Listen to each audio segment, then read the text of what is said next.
Hello my dear student, welcome back to my YouTube channel. तो बच्चों, आज का हमारा जो सेशन होगा वो सेशन बीएससी के फर्स्ट सेमेस्टर के लिए होगा। ठीक है ना। बीएससी के फर्स्ट सेमेस्टर के लिए और क्लास 12 के लिए होगा, जहां पर उनको इम्पोर्टेंट फैक्ट सिखाया जाएगा, ऑर्बिटल्स की शेप्स को बताया जाएगा। ठीक है ना। वो नीट के लिए तो इम्पोर्टेंट है, इम्पोर्टेंट अच्छे से है, क्योंकि उससे पूछा जाता है जो एस ऑर्बिटल होते हैं उसमें इलेक्ट्रॉन कहाँ होते हैं, कितने नोड्स होते हैं। ठीक है ना। तो देखिए, इससे पहले जो हमने प्रीवियस वीडियो पढ़ाया था उसमें मैंने इंडक्टिव इफेक्ट, हाइपर कंजुगेशन और एरोमेटिसिटी, हाइब्रिडाइजेशन ऐसे इंपॉर्टेंट टर्म को डिस्कस किया था। तो वो जो बेसिक ऑर्गेनिक केमिस्ट्री थी वो बहुत ज्यादा इंपॉर्टेंट थी। उसको आप अच्छे से पढ़िए, रटिए, लिखिए, जो भी करना है करिए।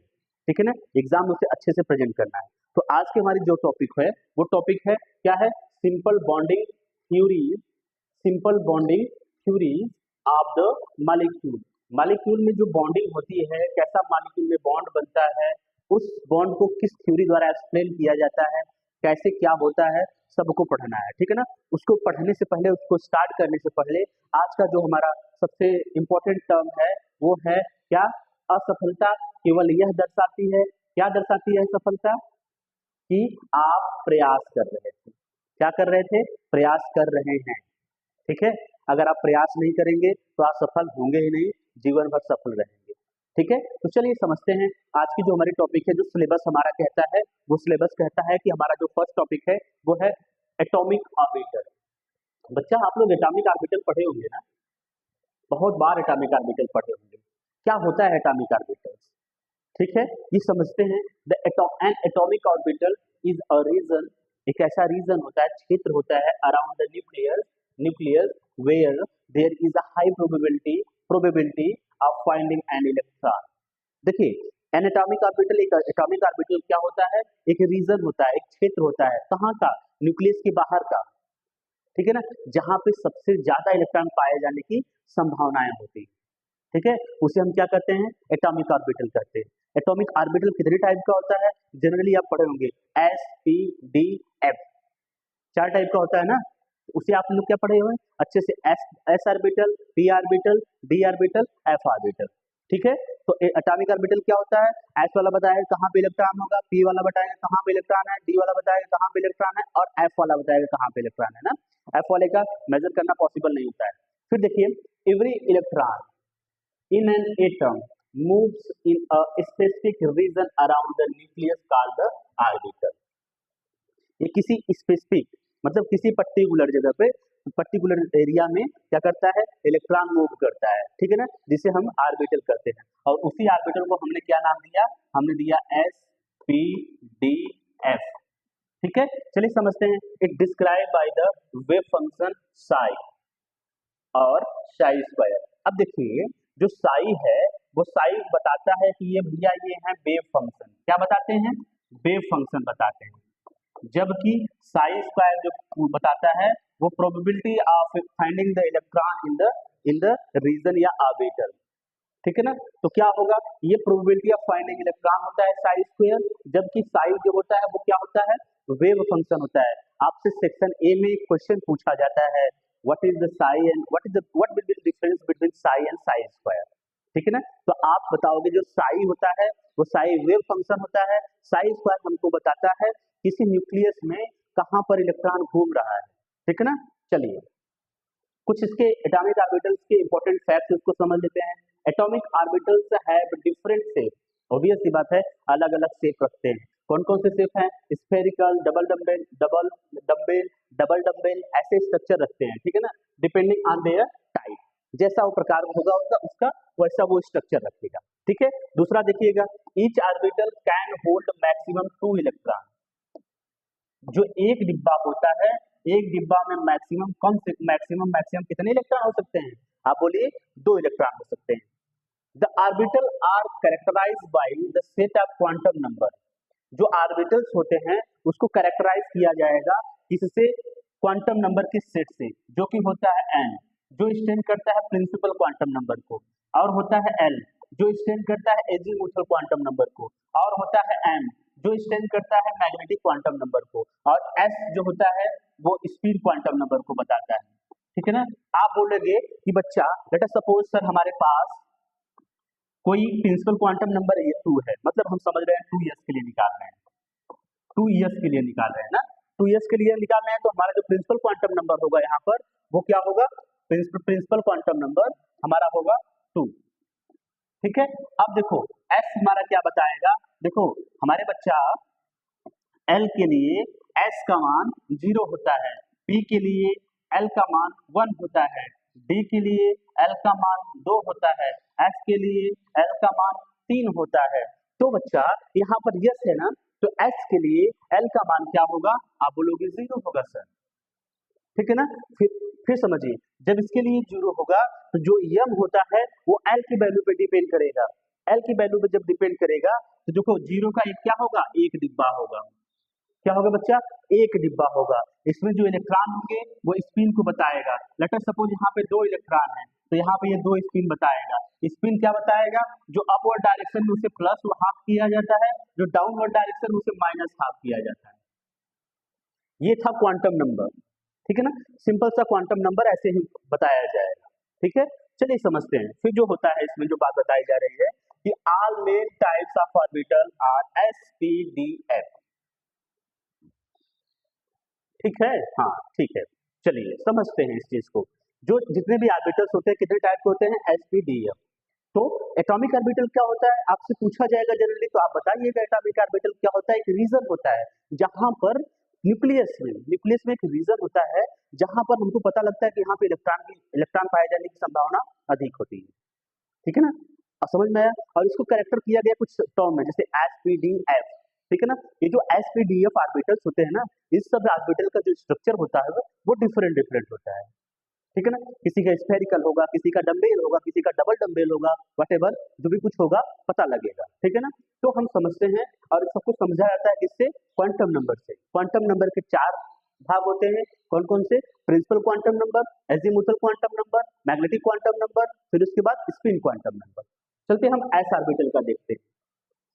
अगर हम आपसे जनरली बच्चा पूछे ये क्वेश्चन पूछे एस ऑर्बिटल के लिए एल का मान क्या होगा, तो आप बोलोगे कि एस ऑर्बिटल के लिए एल का मान 0 होगा सर। तो कितना डिब्बा होगा बच्चा, कहीं ना कहीं जो ये एजीमुथल क्वांटम नंबर है ना, वो डिब्बा को भी बताता है। डिब्बा जानते हो ना, जैसे आपसे जनरली पूछा जाता है कि आप बताओ कि डी ब्लॉक में कितना डिब्बा, डी ऑर्बिटल में कितना डिब्बा, आप बोलते हो 5 डिब्बा, एस ऑर्बिटल में आप बोलते हो 1 डिब्बा, पी ऑर्बिटल में आप बोलते हो 3 डिब्बा, एफ ऑर्बिटल में आप बोलते हो 7 डिब्बा, यही बोलते हो ना। तो डिब्बा जो बोलते हो ये एजीमुथल क्वांटम नंबर ही बताता है कि हाँ ये डिब्बा है, कितना डिब्बा होने वाला है। तो इसमें देखो वैल्यू क्या आ गई 0, तो यहाँ भी बोला जाएगा इसके पास 1 डिब्बा है, इसके पास क्या है 1 डिब्बा है। चलिए समझते हैं, the s orbital are spherically symmetric, spherically symmetric मतलब गोला सा होगा। ठीक है ना, अब देखिए the probability of finding the electron at given distance is equal in all direction. ठीक है, स्फेरिकल होगा, स्फेरिकल होगा ना बच्चा, तो जिसमें जो इलेक्ट्रॉन होता है, जो फाइंडिंग प्रोबेबिलिटी होगी, जो संभावना होती है इलेक्ट्रॉन पाए जाने की, वो क्या होगा, सभी दिशाओं में क्या होगा, समान होगा, इक्वल होगा ऑल डायरेक्शन में। समझ में आ रहा है, चलिए the probability of finding electron depends only the distance from the nucleus not on the direction. ये क्या होगा, डिस्टेंस करेगा। देखो हम बता रहे हैं आपको एक चीज, आई थिंक एग्जाम्पल लिए होंगे ना, हाँ एग्जाम्पल लिए हैं, अभी वहाँ पे इसको हम क्लियर करेंगे। ठीक है, तो ये स्फेरिकल नेचर का होता है, जो finding of probability of electrons होता है वो क्या होता है, इक्वल होता है सभी दिशाओं में। वो जो हम direction finding of probability of electron बोलते हैं इक्वल होता है, वो न्यूक्लियस से देखा जाता है, डिस्टेंस से नहीं। ठीक है ना, चलिए कुछ इंपॉर्टेंट फैक्ट है इसके। Each energy level n is equal to 1 2 3 has 1s orbital. सबके पास क्या है, 1s ऑर्बिटल है, 1s 2s 3s ऐसा होगा। ठीक है ना, 1s एज वैल्यू इंक्रीजेस, जैसे जैसे n का मान बढ़ेगा the size of orbitals increases, orbital s orbital की साइज भी क्या होगी, बढ़ेगी। इलेक्ट्रॉन क्लाउड, हाँ ये तो छोड़ो, अब समझिए the probability density is maximum at the nucleus and decreases outward. Nucleus के पास क्या होगा, जो प्रोबेबिलिटी इलेक्ट्रॉन जो पाए जाने की प्रोबेबिलिटी होगी, जो डेंसिटी होगी वो क्या होगी, मैक्सिमम होगी, आउटसाइड में क्या होगी, कम होगी। चलिए ये इसका स्ट्रक्चर देख लीजिए। ठीक है ना, इसका स्ट्रक्चर आपको देखना, इसके पास नोड्स नहीं होते हैं। ठीक है ना, इसके पास क्या है, 1 नोड है। जब 2s में क्या होगा 1 नोड, 1s में क्या होगा 0 नोड। आप समझ रहे हो, 3s में क्या होगा, आप बोलोगे 2 नोड्स। अगर बच्चे हम आपसे 4 पूछे तो आप बोलोगे 3 नोड्स। अगर हम 5 पूछे तो आप बोलोगे 4 नोड्स। अगर हम 6 पूछे तो आप बोलोगे 5 नोड्स। तो पूछा जाता है कि 5s में कितने नोड्स होते हैं, बहुत ज्यादा कंपटीशन एग्जाम में पूछा जाता है, नोट्स की संख्या पूछी जाती है, तो नोट्स को ऑलवेज हम कम करके बता दो। तो ठीक है बच्चा। अब देखो इसमें क्या है कि अगर 4s में कितना बताओगे 3, 5s में कितना बताओगे 4, 6s में कितना बताओगे 5। ठीक है, तो देखिए हम यहाँ पे आपको क्या बताना चाहते हैं, बताना ये चाहते हैं कि जैसे जैसे आपकी प्रिंसिपल क्वांटम नंबर संख्या n का मान बढ़ेगा तो जो साइज है s ऑर्बिटल की वो भी बढ़ता जाएगा। पहले देखिए 1s ऑर्बिटल के लिए साइज कैसा है, 2s ऑर्बिटल के लिए साइज कैसा है और 3s ऑर्बिटल के लिए साइज कैसा है। प्रॉपर समझ में आ रहा है? गुड, स्ट्रक्चर बना लीजिए।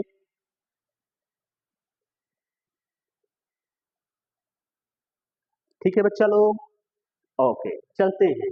तो अगर हमसे पूछे कि 3s में कितना नोड, तो आप कितना बताओगे, जितना आपको पता है। चलिए जो हमारा बी टॉपिक है वो है पी ऑर्बिटल्स।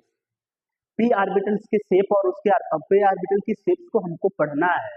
ठीक है, चलिए देखते हैं। A P orbital is an atomic orbital having angular momentum quantum number L, azimuthal quantum number, ठीक है ना, azimuthal quantum number L is equal to 1। ये क्या बच्चा, पी के लिए एल का मान क्या होता है 1। अभी समझाएंगे। It represent the region around the nucleus where there is a high probability of finding of electron in p subshell। ये क्या बताता है, ये बताता है एक रीजन को, एक क्षेत्र को जिसमें इलेक्ट्रॉन पाए जाने की संभावनाएं ज्यादा होती हैं। तो L इज इक्वल टू 1 है बच्चा, L इज इक्वल टू 1 है तो कितना डिब्बा बनेगा, तो मैग्नेटिक, इसका मैग्नेटिक निकालते हैं। जब मैग्नेटिक निकालेंगे, हाँ जी, जब इसका मैग्नेटिक निकालेंगे तो L के लिए, सॉरी L बराबर 1 के लिए मैग्नेटिक का मान क्या होता है -Cl टू प्लस L तक। ठीक है, यही होता है। तो देखिए इसका -L, L के वैल्यू क्या है -1, देन 2 मतलब यहाँ पे 0, -1 0 प्लस 1, तो कितना डिब्बा, आप बोलोगे इसमें 3 डिब्बा आ रहा है सर। तो पी ऑर्बिटल में कितना डिब्बा होते हैं, 3 डिब्बा होते हैं। देखो p orbitals are not spherical, ये स्फेरिकल नहीं होता है, बट कैसा होता है, डम्बेल शेप का होता है, डम्बेल शेप का होता है। ठीक है ना। The p orbitals consist 2 lobes, ये क्या करता है, 2 लोब्स रखता है। आइदर साइड, देखो either side of plane passing through the nucleus, nucleus से जो प्लेन पास हो रहा है उसके पास क्या होगा, लोब्स रखेगा। देखो the probability of density of finding electron is 0 where the lobes touch each other, जहां पे लोब एक दूसरे को टच करेंगे वहां पे प्रोबेबिलिटी जो इलेक्ट्रॉन पाए जाने की होती है वो क्या होती है, 0 होती है। इसमें जो इलेक्ट्रॉन पाए जाते हैं वो एक्सिस पे पाए जाते हैं। 2 lobes separated by nodal plane, ये जो लोब्स हैं वो नोडल प्लेन द्वारा सेपरेट किए जाएंगे। इसमें जो टर्म है वो आपको ये समझना है कि जो पी ऑर्बिटल है, P orbital azimuthal quantum number उसके लिए क्या होता है 1 होता है। इससे हमको पता लग जा रहा है पी में कितने वो ऑर्बिटल्स होंगे, कितना मतलब सबसेल्स होंगे, वो होंगे 3, p x p y p z, यही होगा ना, p x p y p z होगा। और इसमें बताया जा रहा है कि पी ऑर्बिटल का जो शेप होता है वो क्या होता है, डम्बेल होता है। ठीक है, जो इलेक्ट्रॉन पाए जाने की प्रोबेबिलिटी होती है वो नोड्स पे क्या होती है, नोडल एरिया पे क्या होती है 0, लोब्स क्या होते हैं जहां पे दोनों मिल रहे हैं। ठीक है ना, जो इलेक्ट्रॉन की पाए जाने की प्रोबेबिलिटी होगी वो कहां पर होगी, एक्सिस पर होगी। चलिए समझते हैं कुछ इसके इंपॉर्टेंट फैक्ट हैं, ये इंपॉर्टेंट फैक्ट आपको क्लियर करेगा। शेप कैसा होगा, आप बोलोगे डम्बेल शेप होगा। देखो नंबर क्या होगा, देयर आर 3 पी ऑर्बिटल, वहां पे कैसा पी ऑर्बिटल है, पी का ऑर्बिटल होता है p x p y p z, cap small में बनाइएगा। P orbital the azimuthal quantum number is 1 and the magnetic quantum number is -1 0 plus 1। The size of p orbital increases with increasing in the atomic, increases with increasing in the number of principal quantum number. जैसे जैसे principal quantum number की मान जो संख्या है वो बढ़ेगी तो साइज बढ़ेगा। जैसे देखो 2p 3p 4p 5p, यहाँ पे जो n का मान है वो क्या है 2, यहाँ पे जो n का मान है वो क्या है 3, यहाँ पर जो n का मान है वो क्या है 4, यहाँ पर जो n का मान है वो क्या है 5। तो जैसे जैसे number of principal quantum number बढ़ रहा है तो इसकी जो साइज होगी वो क्या होगी, बढ़ेगी। ठीक है, चलिए देखो ओरिएंटेशन कैसा होता है, कैसे बनता है। एक होता है पी एक्स जो होता है along the X axis, P Y along the Y axis और P Z along the Z axis. चलिए इसको समझते हैं। देखिए ये हमारा क्या है पी एक्स, तो वो कहाँ बन रहा है बच्चा, ये बन रहा है एक्स एक्सिस पर। ये क्या है पी वाई, तो ये कहाँ बन रहा है बच्चा, आप बोलोगे वाई एक्सिस पर। ये क्या है बच्चा z y, z p z, ये क्या है जेड एक्सिस पर है। तो जहां ये लोब्स मिल रहे हैं, यहाँ इस लोब्स पर नो इलेक्ट्रॉन पाया जाता है, ठीक है ना। इलेक्ट्रॉन्स कहाँ होंगे, एक्सिस पर होंगे। समझ में आया, ये था पी ऑर्बिटल के बारे में, सिंपली पी ऑर्बिटल के बारे में था। अब चलिए हम समझते हैं डी ऑर्बिटल के बारे में। डी ऑर्बिटल को अब हम प्रॉपरली समझेंगे, क्योंकि देखो डी ऑर्बिटल आपको फ्यूचर में बहुत सारा काम देने वाला है, ठीक है ना। डी ऑर्बिटल को आपको इतना ज्यादा काम लगने वाला है इससे बच्चा कि आप कहोगे अच्छा इतना ज्यादा इंपॉर्टेंट था डी ऑर्बिटल। चलिए समझते हैं। देखो D orbitals are the atomic orbital, obvious सी बात है, for which the azimuthal quantum number is L is equal to 2। बच्चा यहाँ पे ध्यान दो, एल इज इक्वल टू क्या है 2 है, ठीक है ना। तो जो एजीमुथल क्वांटम नंबर है डी ऑर्बिटल के लिए एल का मान क्या होगा 2 होगा। And they first appear in the third energy level. वो क्या होगा, सबसे पहले कहाँ पे मिलेंगे, उनका 2D नहीं बनता है, इसका 1D नहीं बनता है, इसका 3D बनता है। 3D इसलिए बनता है, इसलिए बोला जा रहा है कि ये जो डी ऑर्बिटल है सबसे पहली बार आएगा वो कहाँ, थर्ड एनर्जी लेवल पर आएगा, ठीक है ना। Each energy contain 5 d orbital. सभी जो एनर्जीज होते हैं, देखो बच्चा अगर हम आपसे पूछें कि आप बताओ जो डिब्बा है किसमें डिब्बा है, कहाँ डिब्बा है, डी ऑर्बिटल में। कितना डिब्बा है, तो आप बोलोगे 5 डिब्बा होता है सर। कैसे होता है, एल का मान कितना होता है, एल का मान होता है 2, एजीमुथल क्वांटम नंबर का मान 2, तो मैग्नेटिक क्वांटम नंबर क्या होता है बच्चा, आप बताते हो सर ये -2 से कहाँ जाएगा +2 तक जाएगा। चलिए ठीक है लेके जाइए, -2 -1 0 +1 +2, यही होगा ना। हाँ तो ये कितना हो गया डिब्बा बच्चा, आप बोलोगे 5 डिब्बा। इस 5 डिब्बे का मतलब 5 जो डिब्बा है, ये 5 जो डिब्बा है, 5 जो ब्लॉक है, इसका जो नाम है वो क्या है d x y d y z. फिर उसके बाद d y z d x z d x square d y square, ठीक है। अब समझते हैं इसका जो नेम सब बताते हैं बच्चा, वो क्या होता है d x y d y z d z x, ठीक है यही होता है, ठीक है। ये 3 होता है, फिर दूसरा होता है d x square minus y square d z square. ये 5 डिब्बे होते हैं ये वाले, ठीक है। चलिए समझते हैं। Which can together hold a maximum 10 electron. जो अगर सब लोग साथ में मिल जाते हैं तो कम से कम 10 इलेक्ट्रॉन रखते हैं।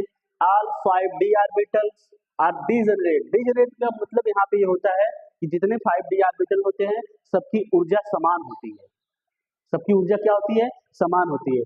दे हैव सेम एनर्जी, मतलब सबकी ऊर्जा क्या होती है समान हो जाती है, बट डिफरेंट ओरिएंटेशन। बस इनका जो स्ट्रक्चर होगा, ओरिएंटेशन होगा, वो क्या होगा स्पेस में वो अलग अलग होगा। Okay, out of all 5 d orbital d x y d y z d z x, देखो बच्चा d x y d y z d z x are similar. ये क्या होते हैं सिमिलर होते हैं। 4 लोब हैव 4 लोब, इनके पास कितने लोब्स होते हैं 4 लोब्स होते हैं। पी ऑर्बिटल में कितना लोब्स था, अब बोलोगे 2 लोब्स था, देखो ना ऐसे ही था पी ऑर्बिटल में ना, ठीक है। एक लोब से वजह एक 2 लोब, ये क्या है 2 लोब। यहाँ पे कितने हैं, आप बोलोगे 4 लोब्स है। जहां पे लोब्स मिलते हैं वहां इलेक्ट्रॉन पाए जाने की प्रोबेबिलिटी जो होती है आप बोलोगे 0 होती है। The electron density lies between the axis, इसमें जो इलेक्ट्रॉन होते हैं पाने जाने की जो प्रोबेबिलिटी होती है, संभावना होती है इलेक्ट्रॉन पाए जाने की, वो क्या होता है बिटवीन एक्सिस पाया जाता है, ठीक है ना। दूसरा देखिए 2 डी ऑर्बिटल, जबकि जो दूसरा 2 डी ऑर्बिटल है वो क्या है d x square minus y square d z square. ये देखो सिमिलर होते हैं, ये दोनों सिमिलर होते हैं, वो दोनों सिमिलर होते हैं in the way that there electron density lies on the axis. वो क्या होगा एक्सिस पर लाइज होगा, एक्स वाई जेड के एक्सिस में लाइज होगा, जबकि इन बिटवीन एक्सिस होगा। डी ऑर्बिटल थोड़ा बहुत समझ में आया, आया कि नहीं आया। चलिए इसका स्ट्रक्चर देखते हैं तो थोड़ा सा प्रॉपर समझ में आ जाएगा। देखो अभी जो बात की जा रही है वो बात की जा रही है बच्चा लोग आपको d x y d y z d z x, इसकी बात की जा रही है। मैंने क्या बताया कि जो d x y z d x ये जो है तीनों इन तीनों में जो इलेक्ट्रॉन पाए जाने की प्रोबेबिलिटी होगी वो बिटवीन एक्सिस पाई जाएगी, एक्सिस वाई है, एक्सिस जेड है, इसके बीच में इलेक्ट्रॉन पाए जाने की प्रोबेबिलिटी होगी। लोब्स में इलेक्ट्रॉन हमेशा जीरो होते हैं, देखो यहाँ पे बीच में पाए जाते हैं, ठीक है ना। तो इन तीनों में जो इलेक्ट्रॉन पाए जाने की प्रोबेबिलिटी होगी वो बिटवीन एक्सिस होगी, जबकि इन दोनों में जो इलेक्ट्रॉन पाए जाने की वो प्रोबेबिलिटी होगी वो ऑन द एक्सिस होगी, ये एक्सिस पे होगा और यही जेड एक्सिस से पीछे जाता है, ठीक है ना। देखो एक क्या है, जेड एक्सिस यही है, ठीक है, समझ लो जेड एक्सिस यही है, एक एक्सिस इधर जाएगा, ठीक है ना, और इसी पे एक पीछे होता है, ट्रेन के पीछे होता है, ट्रेन के आगे होता है। ये 3D स्ट्रक्चर में आपको प्रॉपर समझ में आएगा।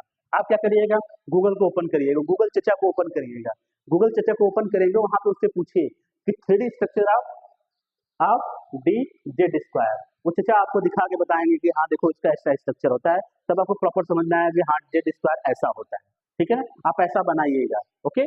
चलिए अब जो बताया जा रहा है कि डी जेड स्क्वायर और d x square minus y square में जो इलेक्ट्रॉन्स होते हैं वो ऑन द एक्सिस होते हैं, एक्सिस पर होंगे, और इसमें जो होते हैं इलेक्ट्रॉन जो पाए जाने की प्रोबेबिलिटी होती है बिटवीन द एक्सिस होती है, ठीक है ना। इसलिए ये तीनों अलग होते हैं, ये दोनों अलग होते हैं। कितना सुंदर सा स्ट्रक्चर बना है, आप लोग इसको वीडियो को पॉज करके अच्छे से बना के लिख लीजिएगा।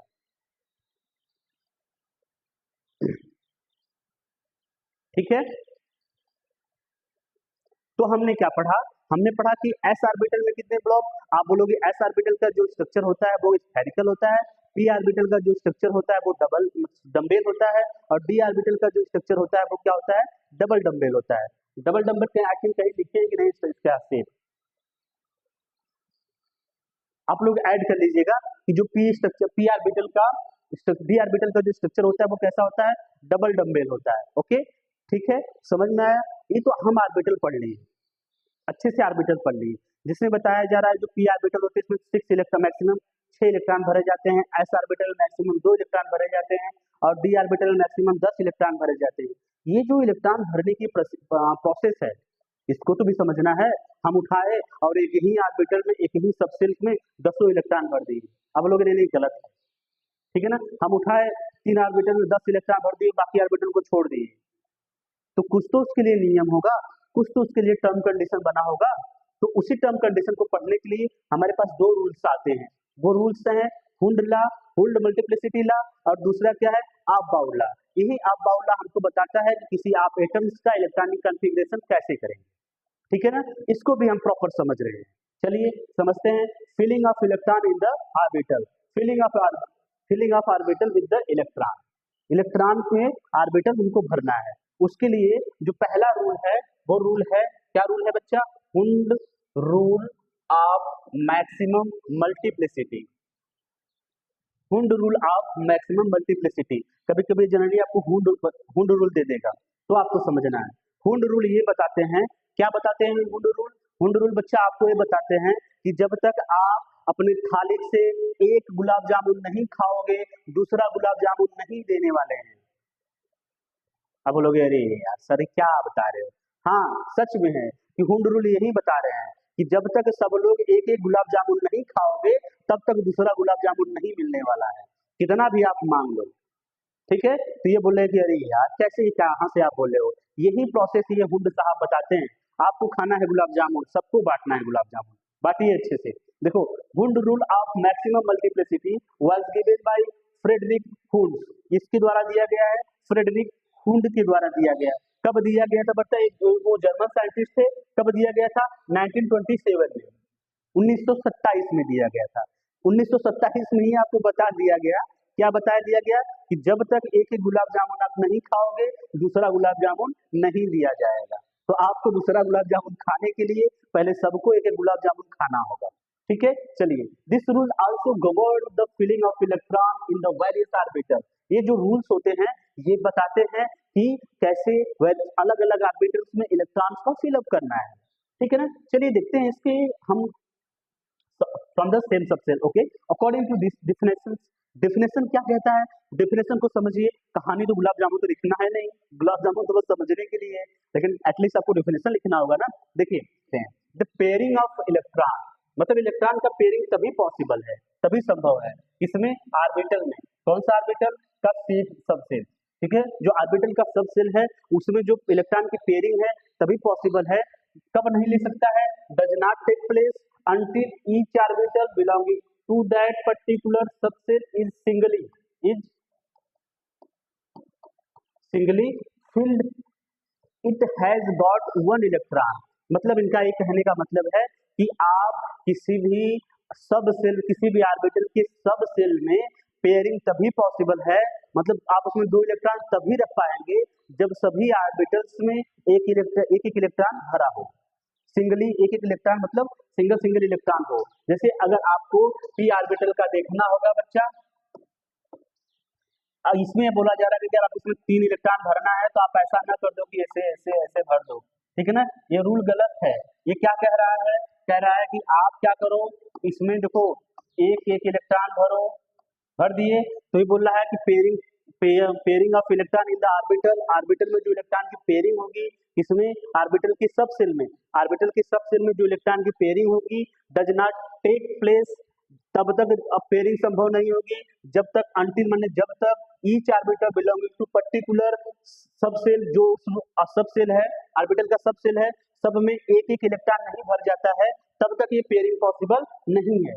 तब तक क्या होगा? पेयरिंग पॉसिबल नहीं होगा। तो ये हुंड रूल के हिसाब से गलत है, जबकि ये हुंड रूल के साथ सही है। अगर इसमें 5 इलेक्ट्रॉन भरना होगा बच्चा तो आप क्या करोगे?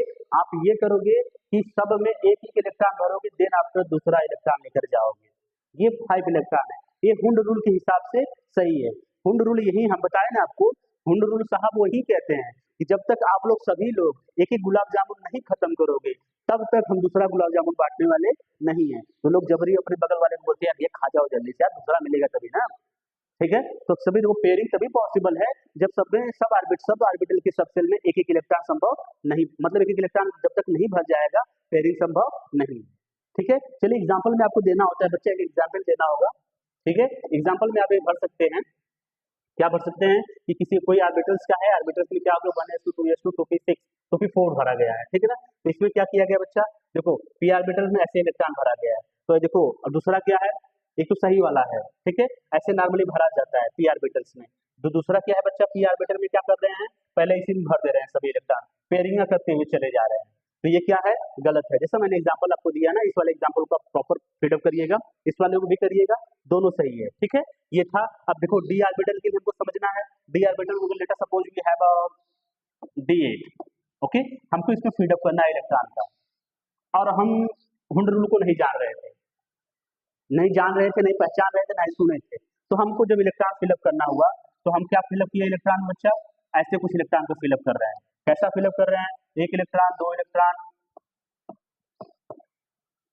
6 7 8, जैसा हमको समझ में आ रहा है वैसे ही इलेक्ट्रॉन भर दे रहे हैं, ठीक है ना। लेकिन हुंड साहब आए और तुरंत हम लोगों का कान पकड़ लिए, बोले यार ये भाई साहब तुमको हम रूल बताए ना, वो रूल क्या था, बोले कब रूल बताए, बोले 1927 में रूल बताए थे। कौन सा रूल बताए थे, बोले हम तुमको बताए थे ना कि जब सभी ऑर्बिटल के सब सेल में एक एक इलेक्ट्रॉन नहीं भर दोगे तब तक पेयरिंग मत करना। तुम कैसे कर दिए और ये कैसे कर दिए, ये उल्टा सीधा कर दिए, ठीक है। तो इसी को बताने के लिए फिर उन्होंने क्या किया कि बोला कि देखो अब हम तुमको बताते हैं बच्चा, तो आप ध्यान से सुनना। अब हुंड साहब मिल गए तो डर मत जाना, क्योंकि 1927 की बात है, और आप देखो भी नहीं होगे हुंड साहब को, हम भी नहीं देखे हैं, एक बार पान की दुकान पे मिले थे बस, उसके बाद उनसे मुलाकात नहीं हो पाई। चलिए 1 2 3 4 5 सही है ना, हाँ 5 है। देखो कभी कभी डिस्टर्ब होता है यहाँ पे मैटर, ये 5 है ना। अब ये डिस्टर्ब हो जाएगा तो बोले अरे सर को तो डिब्बा बनाने नहीं आता है। अब इधर देखो इसमें कितना है बच्चा, 5 डिब्बा है ना, 5 डिब्बा। अब 5 डिब्बा में 5 इलेक्ट्रॉन मैंने भर दिया, तो हुंड साहब बता रहे हैं, मैं नहीं बता रहा हूँ, हुंड साहब ने बताया कि देखो पहले सबकी क्या करो, सब सेल में सभी सब सेल में एक एक इलेक्ट्रॉन भरो। हाँ सर एक एक इलेक्ट्रॉन भर दिए, बच कितना रहा है तुम्हारे पास, तुम बोलोगे बच्चा 3 बच रहा है, तो उसको इसमें भर दो, ठीक है। तो बोलेंगे ये देखो नियम सही है, ये क्या है, नियम सही है, ये क्या है, नियम गलत है। आप ऐसा लिखो, follow the Hund rule, not follow the, does not follow the Hund rule. Clear, Hund rule समझ में आया, हाँ हुंड रूल वही है, गुलाब जामुन की बात याद करना, याद हो जाएगा हुंड रूल। देखो इसमें ये बताता है एक बात ना बच्चा, एक लाइन बताई गई है कि जो हाफ सबसेल्स होते हैं, हाफ फील्ड सबसेल्स होते हैं, वो एक्स्ट्रा स्टेबिलिटी रखते हैं। जस्ट लाइक आपको हाफ सबसेल की कहानी ये बना चुके होंगे ना, हाँ आप बना लिए होंगे, इसको पॉज करके बना लीजिएगा। देखिए हम आपको हब सेल की बता रहे हैं।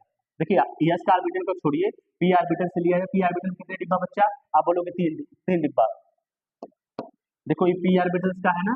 अब देखो सब में एक एक इलेक्ट्रॉन भर दो, ये क्या है? हाफ फील्ड है। अब डी ऑर्बिटल का देखिए बच्चा, एक दो तीन चार, ये क्या है? पांच। अब सभी ऑर्बिटल में क्या करो? एक एक इलेक्ट्रॉन भरो, एक दो तीन चार पांच, ये डिब्बा इसका बन गया। Oh my God. आइए आपको रफ कर देते हैं। ये किसका है बच्चा? ये है डी का। अब हमको बनाना है किसका? एफ का। एफ का अगर हम बना रहे हैं तो क्या होगा? एक दो तीन चार पांच छ।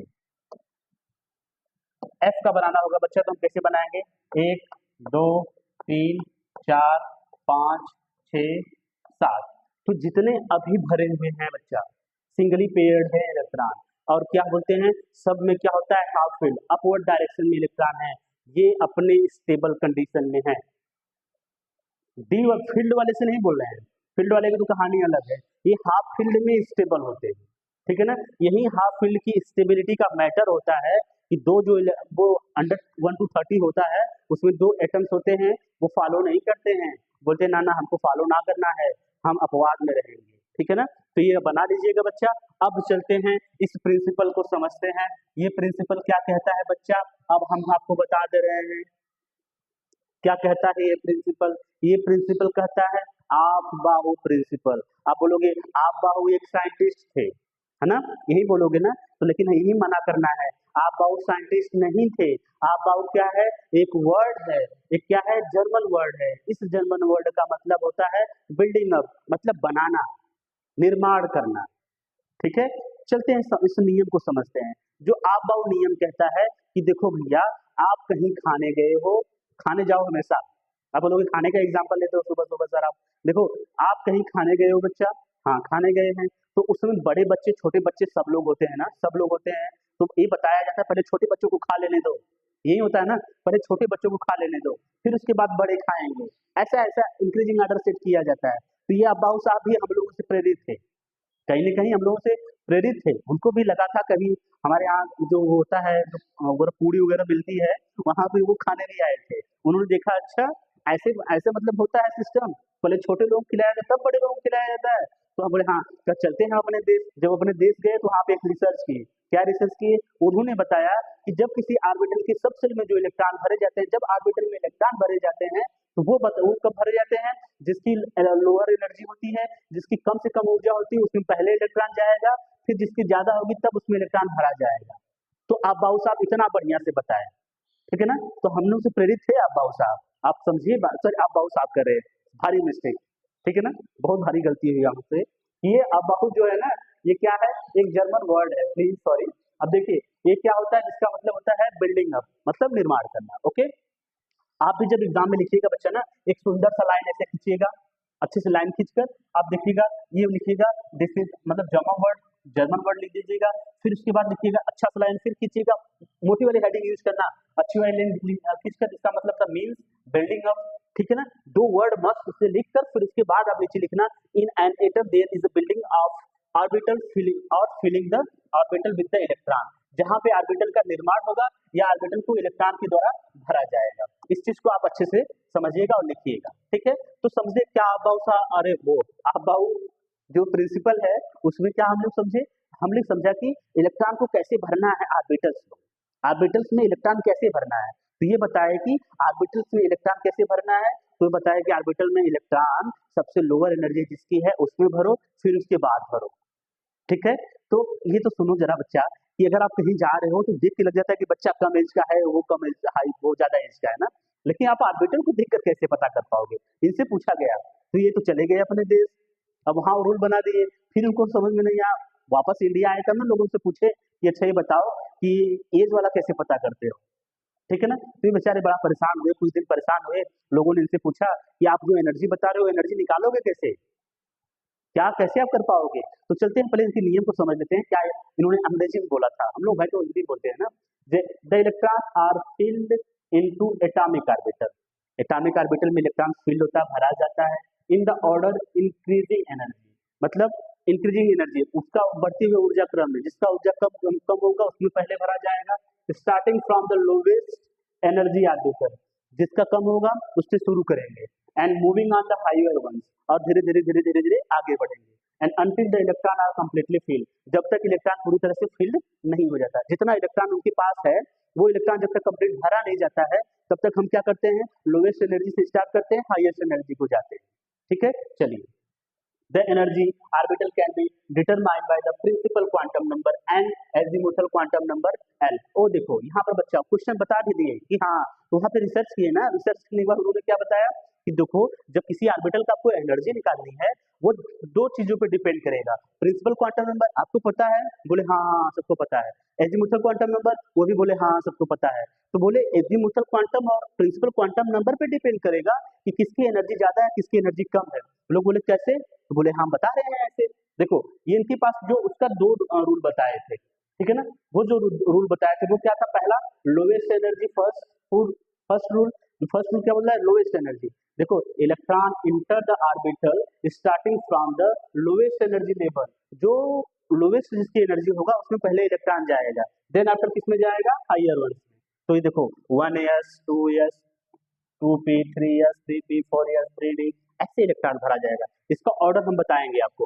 तो जो हमारा n+l रूल कहता है, कभी कभी सिंपली आपको सेक्शन 1 में आपसे ये पूछेगा, सेक्शन ए में आपसे क्या पूछेगा बच्चा, आपसे पूछेगा व्हाट इज n+l रूल, क्या होता है n+l रूल। तो आप बताओगे the orbital of lower value is field first, क्या होगा, फर्स्ट भरा जाएगा। n+l की वैल्यू जो आएगी जिसका ऑर्बिटल का कम, if the two orbital have the same. अच्छा ये चीज अभी आपको क्लियर कर दे रहे हैं, 2 सेकंड लगेगा हमको क्लियर करने में। देखिए जो n+l रूल बताता है, n+l रूल बताता है कि आप किसी भी ऑर्बिटल्स की एनर्जी कैसे निकालोगे। लेट अस सपोज हमारे पास जो ऑर्बिटल्स है वो 2s है और 2p है। अगर आपको दिया जाएगा बच्चा, तो अगर आप इससे पूछा जाएगा कि आप इससे बताओ कि किसकी एनर्जी कम है किसकी एनर्जी ज्यादा है, तो इन्होंने बताया कि आप n+l रूल लगाइए। कौन सा रूल लगाना है आपको, n+l, कौन सा रूल लगाना है, n+l। दोनों जगह पे आप क्या लगाइएगा, n+l रूल लगाइएगा। थोड़ा सा हम बिगर करते हैं, थोड़ा सा लिखिएगा कि बिगर है ये, ठीक है ना। अब देखिए यहाँ पर n का मान कितना है बच्चा, आप बोलोगे n का मान जो सर है यहाँ पे 2 है, s का मान l के लिए कितना होगा, तो हम बताए हैं देखो l का मान जो होता है s ऑर्बिटल के लिए 0, p ऑर्बिटल के लिए 1, d ऑर्बिटल के लिए 2, ठीक है ना। ये किसके लिए होगा, 2 के लिए होगा, 2 के लिए होगा, ठीक है। तो l के लिए कितना होगा बच्चा, 0 होगा। तो ये अगर यहाँ पर हम वैल्यू रख रहे हैं, पुट अप कर रहे हैं, तो हमारा जाएगा 2 + 0 = 2, ठीक है ना। इसकी जो वैल्यू निकल के आई a। अब यहाँ पर क्या करिए, n का मान रखिए, n का मान क्या है 2, p का मान क्या होगा, p का मान होगा 1। अब अगर n+l पे हम रूल पे रख रहे हैं, क्या रख रहे हैं, वैल्यू रख रहे हैं, तो क्या आएगा बच्चा 2 + 1 = 3। तो इसके लिए 3 आ रहा है, इसके लिए 2 आ रहा है। Hence we can clearly say that the 2s had lowest energy while 2p has highest energy, ठीक है ना। तो ये एनर्जी निकालने का आपको ऐसे निकालना है। लेट अस सपोज अगर हमको ये बता रहे हैं, दूसरा n+l में ही बता रहे हैं कि आपको बच्चा, ये तो पहला नियम है कि आपको निकालना है, दूसरा नियम निकाल रहे हैं कि अगर किसी दो लोगों का एनर्जी सेम आ जा रही है, जस्ट लाइक, अरे ओ अब सही है, देखो ये क्या है 4s, कहाँ गया ये 4s दे रहे हैं और कर रहे हैं 3d। अब फिर बोले इनका n+l निकालो। जब n+l निकालेंगे तो यहाँ n का मान क्या आएगा बच्चा 4, s का मान क्या आएगा, आप बोलोगे 0, यहाँ पर n का मान क्या आएगा, आप बोलोगे 3, s का मान क्या आएगा, l का मान क्या आएगा, d है, d के लिए l का मान क्या होगा 0 1 2, यहाँ क्या हो जाएगा 2। जब हम n+l लगाएंगे, क्या लगाएंगे बच्चा, n+l, तो यहाँ पे n का मान 4 है, l का मान 0 है, तो इसकी जो वैल्यू आ जाएगी वो कितने आ जाएगी, सॉरी 4p लेना, अच्छा तो यहाँ पे निकाल दो 4, यहाँ पे 4 आ जाएगी और यहाँ पे क्या आ जाएगी n+l की वैल्यू वो क्या आ जाएगी 3 + 2 = क्या आ जाएगी 5, ठीक है। और यहाँ पे 4 आ गया, यहाँ पे 5, तो ये क्या होगा, इसकी एनर्जी लोअर होगी, इसकी एनर्जी हायर होगी। अगर हम यही चीज, यही जो एग्जाम्पल है, एग्जाम्पल हम p के लिए देखें, तो इसमें क्या होगा बच्चा, n का मान क्या होगा, n का मान 4, और फिर उसके बाद l का मान क्या होगा, l का मान 1, जब एल का मान 1 होगा तो इसके लिए एन प्लस एल का मान जो होगा वो क्या होगा 4 + 1 = 5। अब यहाँ भी 5 आ रहा है, यहाँ भी 5 आ रहा है। तब अगर ऐसा कंडीशन आ गया तो अगर आपसे पूछा जाएगा तब इसमें किसमें इलेक्ट्रॉन भरा जाएगा, किसकी एनर्जी कम होगी, बोले भैया जब ऐसा कंडीशन आएगा तो हमको बताना ना। तो क्या करना बच्चा, तो बोले कि तब आप प्रिंसिपल क्वांटम नंबर पे डिपेंड हो जाओगे। प्रिंसिपल क्वांटम नंबर मतलब एन के मान पर डिपेंड हो जाएगी। जिसका एन का मान कम होगा उसमें इलेक्ट्रॉन पहले भरा जाएगा, जिसका एन का मान ज्यादा होगा उसके इलेक्ट्रॉन बाद में भरा जाएगा। तो इलेक्ट्रॉन किसमें बाद में भरा जाएगा, 4p वाले में। ठीक है, तो ये नियम था इसका। चलिए, जो इलेक्ट्रॉन ऑर्बिटल वो फील्ड्स होते हैं उसके लिए जो ऑर्डर होगा वो क्या होगा, 1s में जाएगा, 2s, 2p, 3s, 3p, 4s। पहले 3d से पहले 4s भरा जाता है। रीजन क्यों है आप निकालो यहाँ से, एग्जांपल आपको सब पता हो गया है, आप इसमें से निकालो क्यों ऐसा है, किसका n + l का मान कम है, किसका n + l का मान ज्यादा है। तो 3d में जाएगा 4s, 5s, ये क्या है उसके ऑर्डर है। इस ऑर्डर को आप लोग को याद करना है, समझना है, ठीक है ना। फिर उसके बाद एक इनका डायग्राम होता है, मोस्ट इंपोर्टेंट डायग्राम होता है, उसको आपको बनाना है। वो डायग्राम कहाँ गया, ठीक है, ये डायग्राम है। ये तो इसके लिए बताया गया, एस ऑर्बिटल के लिए, किसके लिए, पी ऑर्बिटल के लिए, डी ऑर्बिटल के लिए, एफ ऑर्बिटल के लिए। ठीक है, एन का मान देखो ऐसे 1s, 2s, 2p, 3 ऐसे ऐसे अपने इलेक्ट्रॉन को अरेंज कर लीजिएगा। ठीक है, इलेक्ट्रॉन को अरेंज कर लीजिएगा। फिर एक बार देखिएगा इलेक्ट्रॉन आ रहा है, फिर जाएगा खाली, फिर आएगा लेकर, जाएगा खाली, आएगा लेकर, जाएगा खाली, आएगा लेकर, जाएगा खाली, आएगा लेकर, जाएगा खाली, आएगा लेकर, जाएगा खाली, आएगा लेकर, जाएगा खाली, आएगा लेकर। ठीक है, ये था अबाउट। अब हम आज का वीडियो यहीं पर एंड करते हैं और नेक्स्ट वीडियो में जब आएंगे तो आपको सबसे मोस्ट इंपॉर्टेंट जो टर्म है वो जो थ्योरी है वो क्या है, हाँ आपको इसमें ये भी सिलेबस में पढ़ना है बच्चा, क्योंकि यहाँ पे ये भी सिलेबस पढ़ना है, बॉन्ड पैरामीटर। तो bond length, bond angle, bond energy मैंने बेसिक ऑर्गेनिक केमिस्ट्री में अच्छे से फिनिश किया है, उसको वहां से पढ़ लीजिएगा, एक बार तैयार कर लीजिएगा, दोनों में एग्जाम में तो आपको लिखना है तो आपको तैयार हो जाएगा। कोवैलेंट बॉन्ड क्या होता है बच्चा, आपको पता है कोवैलेंट बॉन्ड होता है जिसमें म्यूचुअल शेयरिंग होती है, किसका, इलेक्ट्रॉन का, बिटवीन टू बॉन्डेड एटम, मतलब म्यूचुअल मतलब बराबर बराबर की साझेदारी होती है। जैसे N2 मॉलिक्यूल हो गया तो N2 मॉलिक्यूल में क्या होगा, एक n और एक n, ठीक है, इनके बीच में जो बॉन्डिंग होगी वो ट्रिपल बॉन्ड होगा। बॉन्डिंग के बाद इनके पास क्या बचता है, लोन पेयर बचता है, क्योंकि 5 इलेक्ट्रॉन रहते हैं आउटर मोशन में, क्योंकि यहाँ बॉन्डिंग कर लिए। तो जो म्यूचुअल शेयरिंग होती है, म्यूचुअल शेयरिंग मतलब बराबर बराबर इलेक्ट्रॉन के शेयर दे रहे हैं, यहाँ भी बराबर बराबर इलेक्ट्रॉन की साझेदारी हुई है। साझेदारी के बाद इनका बॉन्ड कैसे बनता है, बॉन्ड एंगल क्या होता है, उसको समझना सबसे ज्यादा इंपॉर्टेंट होता है। तो उसको समझने के लिए एक थ्योरी दी गई थी जिसे बोलते हैं valence bond theory. This is a most important theory by which you can explain the hybridization, structure, everything. Okay, मिलते हैं नेक्स्ट वीडियो में और उसमें आपको इसको प्रॉपर समझाते हैं। ठीक है, थैंक यू सो मच।